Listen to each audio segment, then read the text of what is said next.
ಹಿನ್ನಡೆ ಆಗ್ತದೆ, ನಮ್ಮ ಸ್ವಾರ್ಥ ಹೋಗ್ಬಿಡುತ್ತೆ ಅನ್ನೋ ಕಾರಣಕ್ಕೆ, ಆ ಗೆಲುವು ಆಗಬಾರದು ಅನ್ನೋ ಕಾರಣಕ್ಕೆ, ನಮ್ಮ ಹೋರಾಟಕ್ಕೆ ನ್ಯಾಯ ದಕ್ಕಬಾರದು ಅನ್ನೋ ಕಾರಣಕ್ಕೆ ಮಾನಸಿಕವಾಗಿ ನಮ್ಮನ್ನು ಕುಗ್ಗಿಸುವಂತ ಕೆಲಸವನ್ನು ಮಾಡ್ತಾ ಇದ್ದಾರೆ. ನಮ್ಮನ್ನು ಮಾನಸಿಕವಾಗಿ ಕುಗ್ಗಿಸ್ಬಿಟ್ರೆ ನಮ್ಮ ಹೋರಾಟನ ಹಿನ್ನಡೆಸಬಹುದು ಅಂತ.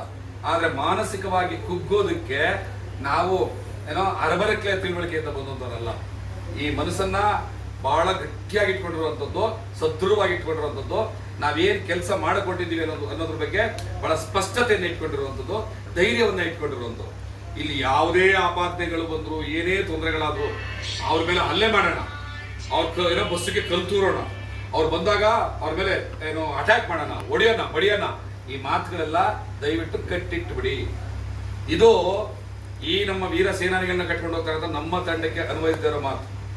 ಹಾಗೇನಾದ್ರೂ ಈ ಹೊಡಿತೀವಿ ಬಿಡಿತೀವಿ ಅಂತ ಯಾರನ್ನೋ ಪ್ರಚೋದನೆ ಮಾಡೋದು, ಯಾರೋ ಮಕ್ಕಳನ್ನ ಅನ್ಯಾಯ ಮಾಡೋದು ಬಂದು ನಿಮ್ಗೆ ತಾಕತ್ತಿರೋ ನೀವೇ ನೇರವಾಗಿ ಬಂದು ನಿಂತ್ಕೊಂಡ್ಬಿಟ್ಟು ನಮ್ಮ ಮುಂದೆ ನೋಡೇ ಬಿಡೋಣ. ಅದೇನಾಗುತ್ತೆ? ಚರ್ಚೆ ಮಾಡ್ತೀರಾ, ಮಾತಾಡ್ತೀರಾ, ಒದಾಟ ಮಾಡ್ತೀರಾ, ಹೊಡಿತೀರಾ, ಹೊಡ್ಕೊಂಡೋಗಿ. ನಾವು ನ್ಯಾಯವನ್ನ ಕೇಳಕ್ ಬಂದಿದ್ದೀವಿ. ನ್ಯಾಯವನ್ನು ಕೊಡೋ ಹಾದಿನಲ್ಲಿ ನಾವು ಸಚಿವರುಗಳನ್ನ ಪ್ರಶ್ನೆ ಮಾಡ್ತಾ ಇದ್ದೀವಿ ಹೊರತು ಯಾವುದೇ ಒಂದು ಜಾತಿಯವ್ರನ್ನೂ ಅಲ್ಲ. ಯಾವ ಕಾರಣಕ್ಕೂ ಮಾಡಕ್ ಸಾಧ್ಯವೂ ಇಲ್ಲ. ಮಲೆಮಾದಿಗ ಸಮುದಾಯಗಳು ಶತ್ರುಗಳಲ್ಲ, ಅಣ್ಣ ತಮ್ಮಂದ್ರು, ಎರಡು ಕಣ್ಣುಗಳು, ಈ ಸಮಾಜದ ಎರಡು ಕಣ್ಣುಗಳು.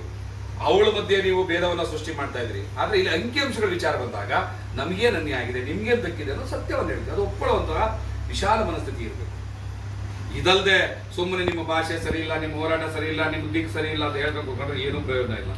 ನಾಳೆ 11ನೇ ತಾರೀಕು ಕ್ಯಾಬಿನೆಟ್ ನಲ್ಲಿ ಏನಾದರೂ ಕೂಡ ಬಡ್ತಿ ನೇಮಕವನ್ನ ತಡೆಯುವಂತ ಆದೇಶ ಬರದೇ ಹೋದ್ರೆ 12ನೇ ತಾರೀಕಿಂದ ಬಹಳಷ್ಟು ಉಗ್ರ ಸ್ವರೂಪದ ಹೋರಾಟಗಳನ್ನು ನಾವೇ ಹಮ್ಮಿಕೊಳ್ತೀವಿ. ಕಾನೂನನ್ನು ಮೀರಲ್ಲ ಅಂತ ಮಾತು ಕೊಟ್ಟಿದ್ದೀವಿ, ಕಾನೂನು ಮೀರಿ ಯಾರಿಗೋ ಧಕ್ಕೆ ಮಾಡಲ್ಲ ಅಂತ ಮಾತು ಕೊಟ್ಟಿದ್ದೀವಿ. ಅದರಂತೆ ಕೊನೆಯವರೆಗೂ ನಡ್ಕೋತೀವಿ.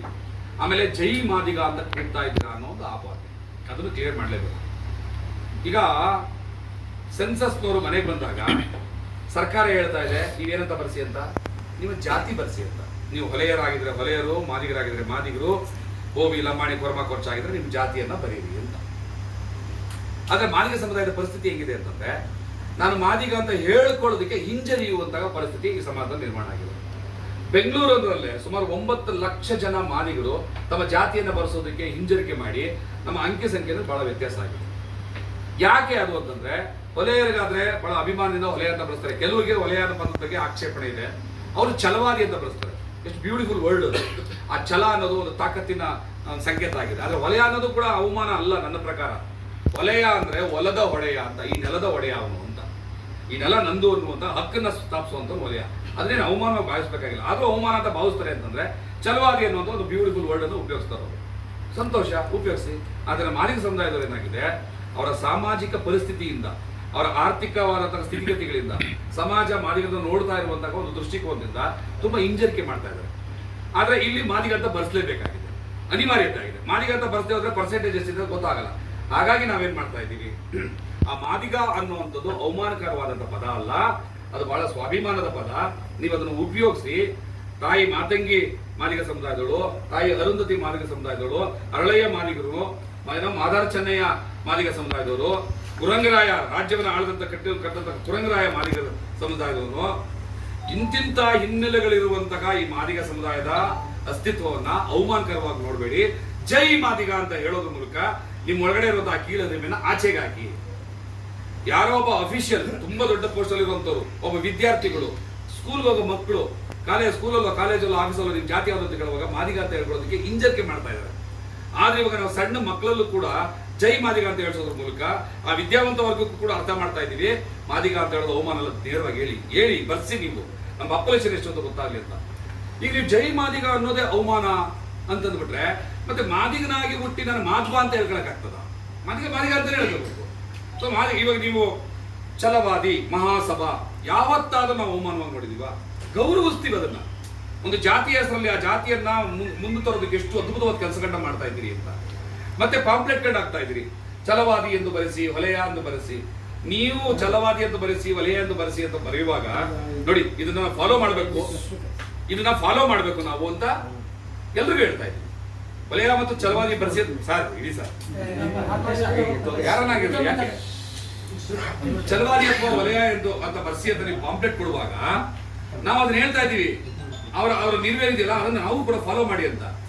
ನೀವು ಹೇಳುವಾಗ ಅಭಿಮಾನ ಅನ್ನೋದಾದ್ರೆ, ಮತ್ತೆ ವಸಂತ ನಗರದ ಒಂದು ಕಾರ್ಯಕ್ರಮದಲ್ಲಿ ನಿಂತ್ಕೊಂಡು ಏನೋ ಮಾದಿಗರು ಕನ್ವರ್ಟ್ ಆಗಿದ್ರೆ ಕ್ರಿಶ್ಚಿಯನ್ಗೆ ಅವ್ರನ್ನ ತಡೀರಿ ಅಂತ ಬರೆಯುವಾಗ, ಪಾಂಪ್ಲೆಟ್ ಹಂಚುವಾಗ ಅದನ್ನ ಖಂಡಿಸ್ಬೇಕಲ್ಲ, ಮುಖ್ಯವಾದ ಸರಿಯಲ್ಲ ಅನ್ನೋ ಪದ ಖಂಡಿಸ್ಬೇಕಲ್ಲ. ಆದ್ರೆ ಜೈ ಮಾದಿಗ ಅಂತ ಹೇಳಿ ಅಂತ ಕೂಡಲೇ ಜಾತಿವಾದವನ್ನು ಸೃಷ್ಟಿ ಮಾಡ್ತಾ ಇದೀರಿ ಅಂತಂದ್ರೆ, ಜಾತಿಗಳ ದೇಶ ಇದು, ಜಾತಿಗಳು ಇಲ್ಲದೆ ಇರೋ ದೇಶ ಅಲ್ಲ ಇದು, ಜಾತಿಗಳೇ ಸತ್ಯವಾಗಿರುವಂತಹ ಜಾತ್ಯತೀತ ಮನೋಭಾವನೆಯ ದೇಶ ಇದು. ಗೌರವಿಸಿ. ಮಾದಿಗ ಮತ್ತು ಮಾದಿಗ ಸಂಬಂಧಿತ ಜಾತಿಗಳು ಅಂತ ಸರ್ಕಾರದಲ್ಲಿ ದಾಖಲೆಗಳಲ್ಲೇ ಇರುವಾಗ ನಾನ್ ಜೈ ಮಾದಿಗ ಅಂತಂದ್ರೆ ನಿಮ್ಗೆ ಯಾಕೆ ಕಷ್ಟ ಆಗುತ್ತೆ? ಇಷ್ಟಕ್ಕೂ ಜೈ ಮಾದಿಗ ಅನ್ನೋದು ಯಾವರನ್ನು ಕೂಡ ದೂಷಣೆ ಮಾಡ್ತಾ ಇರುವಂತದ್ದಲ್ಲ. ಮತ್ತೆ ಕೆಲವಪ್ಪ ನೀವು ಜೈ ಭೀಮ್ ಹೇಳ್ತಾ ಇಲ್ಲ ಅಂತ. ನಮ್ಮ ರಥದ ಮುಂದುಗಡೆ ನಾವು ಏನು ಮೂರ್ತಿಯನ್ನ ಕೂರಿಸಿದೀವಲ್ವಾ, ಆ ರಥದ ಒಂದು ದೊಡ್ಡ ಆಕರ್ಷಣೆ, ಶಕ್ತಿ, ನಮ್ಮ ಪ್ರೇರಣೆ, ನಮ್ಮ ಚೈತನ್ಯ, ನಮ್ಮ ಚೇತನ ಎಲ್ಲೂ ಕೂಡ ಬಾಬಾ ಸಾಹೇಬ್ ಅಂಬೇಡ್ಕರ್. ನಮ್ಮ ಎದೆ ಮೇಲೆ ಸ್ಥಾಪನೆ ಮಾಡ್ಕೊಂಡಿದೀವಿ ನಾವು ಬಾಬಾ ಸಾಹೇಬ್ ಅಂಬೇಡ್ಕರ್. ಇದನ್ನೆಲ್ಲ ಪ್ರಶ್ನೆ ಮಾಡಕ್ಕೆ ಯಾರಿಗೂ ರೈಟ್ಸ್ ಇಲ್ಲ, ಮತ್ತೆ ಯೋಗ್ಯತೆ ಇಲ್ಲ. ಸೊ ಇಷ್ಟು ವಿಚಾರಗಳಿದಾವೆ, ನೀವು ಮುಂದೆ ಕ್ಲಿಯರ್ ಮಾಡಿದೀವಿ. ನಿಮ್ಗೆ ಏನಾದ್ರು ಅನುಮಾನಗಳಿದ್ರು ನನ್ನ ಕೇಳಿ, ನೇರವಾಗಿ ಒಂದು ಮಾತಾಡಿ. ಅದು ಬಿಟ್ಟು ಸುಮ್ಮನೆ ಎಲ್ಲೋ ಕೂತ್ಕೊಂಡು ಸಚಿವನನ್ನ ಪ್ರಶ್ನೆ ಮಾಡಿದಕ್ಕೆ ಜಾತಿನ ಪ್ರಶ್ನೆ ಮಾಡಿದೆ ಅಂತ ಹೇಳ್ತೀರಿ ಅಂತಂದ್ರೆ ಅದು ನಿಮ್ಮ ದಡ್ಡತನ, ಅವಿವೇಕವನ್ನು ಬಿಟ್ಟು ಸಾಮರಸ್ಯದಿಂದ ಈ ಸಮುದಾಯಕ್ಕಾಗಿರೋ ಅನ್ಯಾಯವನ್ನು ಸರಿಪಡಿಸೋ ನಿಟ್ಟಿನಲ್ಲಿ ನಮ್ಮೆಲ್ಲರ ಜೊತೆ ಬರಬೇಕು ಅಂತ ನಾನೆಲ್ಲರೂ ಪ್ರಾರ್ಥನೆ ಮಾಡ್ತಾ ಇದ್ದೀನಿ.